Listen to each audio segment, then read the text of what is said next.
Nabi Idris alaihissalam diriwayatkan dalam hadits pernah merasakan kematian dan melakukan perjalanan ke langit pada semasa hidupnya. Keterangan ini disandarkan dari penafsiran surah Maryam ayat 57 yang berbunyi, "Warofunahu makana aliyah." Artinya, kami telah mengangkatnya ke martabat yang tinggi. Melalui perjalanan tersebut, Nabi Idris alaihissalam berkesempatan melihat keadaan neraka maupun surga, sebagaimana dikisahkan oleh Wahab bin Munabbih dalam salah satu riwayat hadits. Menurut riwayatnya, ibadah yang dilakukan Nabi Idris alaihissalam selalu diangkat setiap hari seperti diangkatnya ibadah penduduk bumi pada masanya. Hal itu pula yang membuat penghuni langit mengenal Nabi Idris alaihissalam. Salah satunya malaikat maut yang bahkan mengaku rindu pada Nabi Idris alaihissalam. Malaikat maut pun meminta izin pada Allah Subhanahu wa Ta'ala untuk mengunjungi Nabi Idris alaihissalam. Usai mendapat izin, malaikat maut kemudian menemui Nabi Idris alaihissalam dalam wujud manusia di siang hari. Saat itu, Nabi Idris alaihissalam diketahui tengah menjalankan ibadah puasa. Kala memasuki waktu berbuka, Nabi Idris alaihissalam lantas mengajak malaikat maut dalam wujud manusia itu untuk makan bersama, namun ditolak oleh malaikat maut.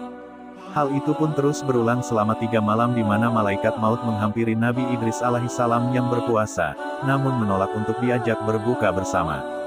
Hingga Nabi Idris alaihissalam pun akhirnya bertanya padanya, "Siapa kamu?" Malaikat maut pun menjawab, "Aku adalah malaikat maut. Aku telah meminta izin kepada Tuhanku untuk menemanimu, dan Dia mengizinkanku." Nabi Idris kemudian berkata, "Aku perlu sesuatu padamu. Apakah itu? Agar engkau mencabut rohku." Setelahnya, malaikat maut menerima permintaan Nabi Idris alaihissalam dan Allah Subhanahu wa Ta'ala pun mewahyukannya untuk mencabut nyawa Nabi Idris alaihissalam selama 1 jam. Hal itu pun membuat malaikat maut penasaran. Ia bertanya, "Apa manfaat dari dicabutnya rohmu?" Nabi Idris alaihissalam menjawab, "Untuk merasakan kematian, sehingga aku menjadi lebih siap." Selang 1 jam kemudian, Nabi Idris alaihissalam lagi-lagi menyebutkan permintaannya pada malaikat maut, "Aku memiliki keperluan lain darimu." Malaikat maut menjawab, "Apakah itu?" "Engkau mengangkat diriku ke langit agar aku melihat surga dan neraka." Lagi-lagi, malaikat maut pun menerima permintaan Nabi Idris alaihissalam dan membawanya ke atas langit. Dalam riwayat lain dari Ibnu Jazir menyebutkan, Nabi Idris alaihissalam ditempatkan di atas tubuh malaikat maut, tepatnya di antara 2 sayapnya.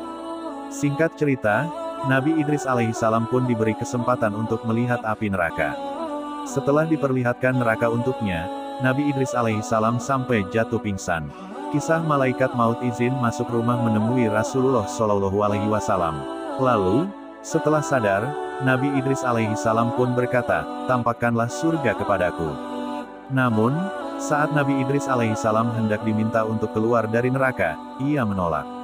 Menurutnya, Allah Subhanahu wa Ta'ala telah berfirman dalam surah Al-Hijr ayat 48 bahwa setiap orang akan mendatangi neraka dan mereka tidak akan dikeluarkan daripadanya. Hingga setelahnya, atas izin Allah Subhanahu wa Ta'ala melalui malaikat maut, Nabi Idris alaihissalam ditetapkan masuk surga dan mendapat perintah keluar dari neraka.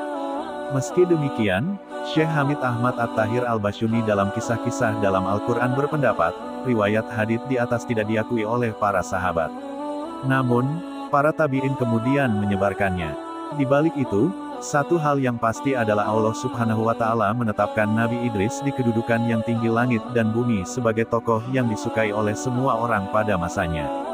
Bahkan Nabi Idris alaihissalam juga sudah dikenal pada masa setiap nabi sebelumnya. Wallahu alam.